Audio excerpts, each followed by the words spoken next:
Hey everybody, it's Flyin Ryan here with a review of the Syma X8HG.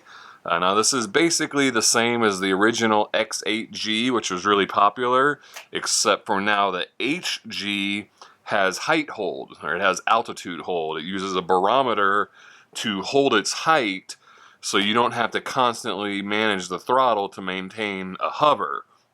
Now, it doesn't hold its position. It doesn't have GPS, so it will drift around, but it will hold its height. So it makes it a lot easier to film, so now the throttle centers itself. So as long as you don't touch the throttle, it's going to maintain that height. When you move the throttle up, it's going to go up until you let off, and then it's going to stay at that height. Or if you press down, it's going to go down until you let off, and then it'll stay at that height. So it's pretty much the same as I've already reviewed with the G, so I won't get into too many details. One thing I did want to mention is, now that you have height hold, you have to arm the motors because they're basically going to be always spinning because your throttle centers. And so they give you the option of holding both sticks in to arm or disarm the throttle, or the motors. However, it also disarms if you hold the throttle all the way down. So if you come down and land and hold the throttle down, it's going to shut off the motors. However, that is a really bad design, and it has caused a lot of problems for people. They're calling it a bug. It's not necessarily a bug because it's doing as intended. It's just a stupid design. So what happens is people get it up in the air and they want to bring it down or to land, and instead of just lowering the throttle a little bit and being patient, they lower the throttle all the way and then hold it there. And then, if you hold it there for 3 seconds or whatever, it's going to end up shutting off the motors. So if you're not landed by that time, it's going to shut off the motors in midair and crash. And that has happened to a lot of people. So make sure when you're flying and you're trying to lose altitude or land, just move it like halfway down. Don't hold it all the way down like you would with any other quad. You'd never drop the throttle all the way midair with any other quad. So same thing with this. Just push it down a little bit and wait for it to lose its height. Don't get impatient and hold it all the way down, or you will end up with a crash. So that's really the main thing I wanted to talk about with this one. But we'll get through all the details. So it has prop guards like usual. It has a full set of spare props. It has a screwdriver and some screws and everything for attaching the props. We've got a micro SD card reader, and it does come with a 4 GB micro SD card, which I have in the camera. We have a wall-powered charger here, which charges through the balance ports. I've got the battery in the quad, actually. The battery is, let's get that, 2S LiPo, 2000 milliamp hours. And it has this weird kind of plug. I think it's a Super Tiger, but it's reverse, so I don't have an actual charger for it. But anyway, that takes 2 hours and 45 minutes to charge with the stock charger. You get about 7-minute and 15-second long flights with a 2-minute and 15-second long LVC. So about 9.5 minutes, which I thought the other one seemed longer. I thought it flew for like 10 or 11 minutes, but anyway, so it has a really long LVC warning, which is one of these cases where it's so long it becomes useless because you don't need 2 minutes of warning and then you end up ignoring it and then you don't really know how long you've actually got. So kind of weird there. It does have LEDs on the arms here. We've got the front are red and the back are green, which is backwards for what I like, but pretty standard for Syma. They blink while it films, so you know that it's recording. The camera is a 5 megapixel 1080p HD camera. Kind of looks like a GoPro. I'm not sure if a GoPro actually fits in this mount or not. You can open it and take that camera out, but it is kind of a GoPro clone. And we've got a switch here. Can't really get that to focus in. You can switch between 1080p and 720p, and then that's where your micro SD card goes. You can take the camera off here, and if I can get to it, And then we've got a USB access there, which is what plugs into the quad to power it, but you could also plug a USB cable in there to connect it to your computer to get access to the files, or you can open up this case, take the micro SD card out, put it in the card reader, and get them that way as well. Alright, let's see. So we'll get to the controls here. So we can recalibrate it by holding both sticks down left. That's probably going to be headless mode, and both sticks down right, and that's going to be the accelerometer. I'm not sure on that, but both sticks left and both sticks right to recalibrate everything. Let's see, our left bumper is our rates. We've got 2 different rates with one decent yaw rate. It's a little bit slow, but it's good for an aerial video, pretty standard for Syma.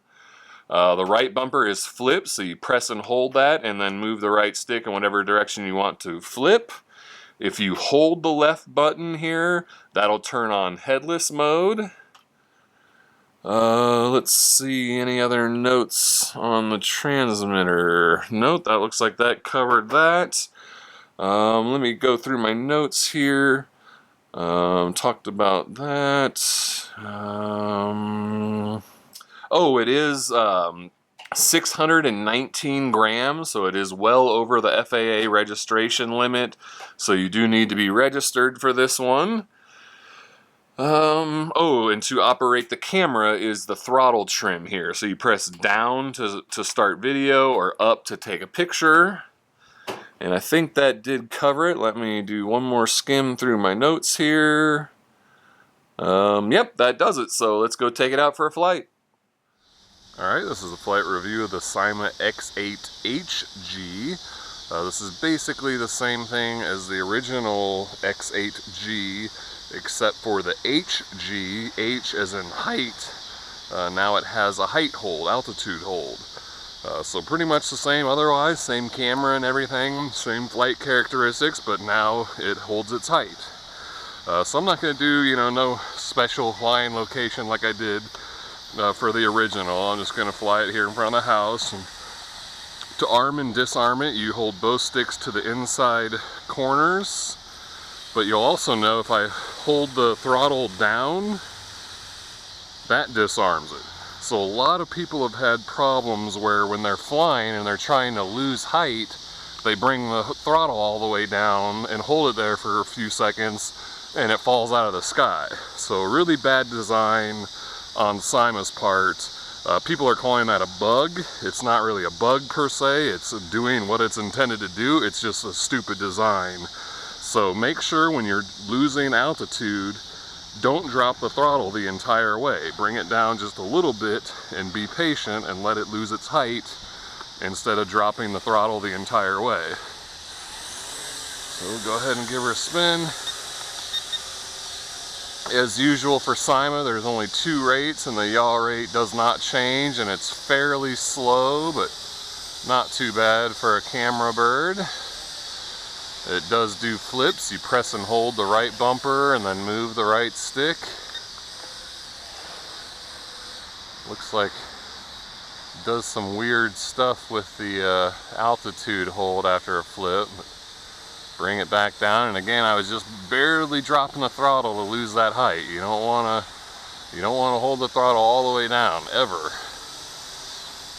But it does hold its height pretty well. It'll just kind of move it around with the right stick while it holds its hover. Not bad.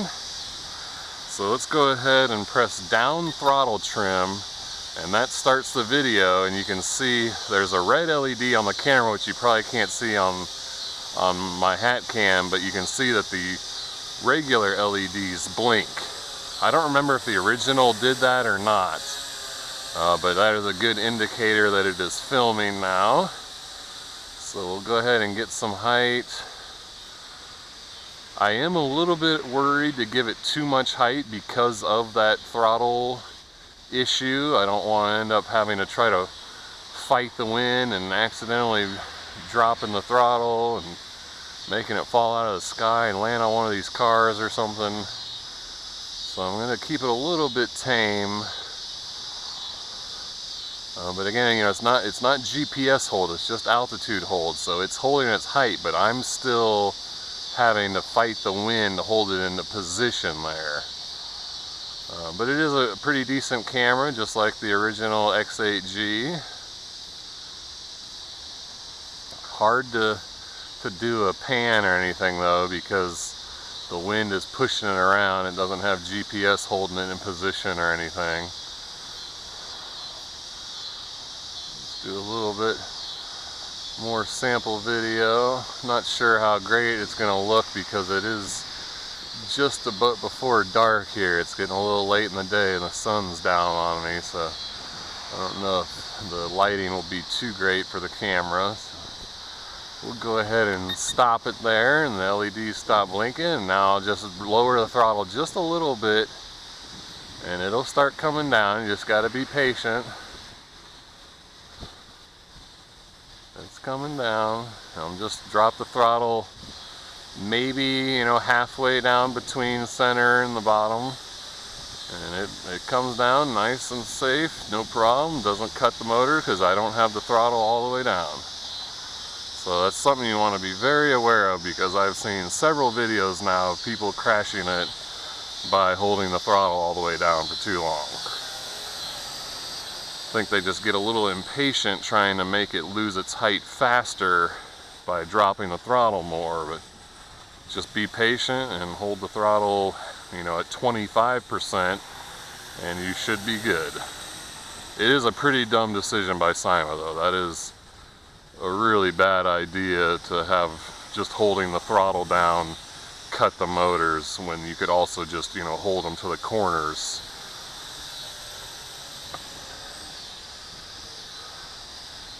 Well, I don't think there's really too much else to show with this one. I mean, I pretty much covered this in more detail with my X8G review, and all this is added is altitude hold, so there's not really that much new to show, and I think I've covered everything there was to cover with that. So we'll bring her in for a landing and call it quits.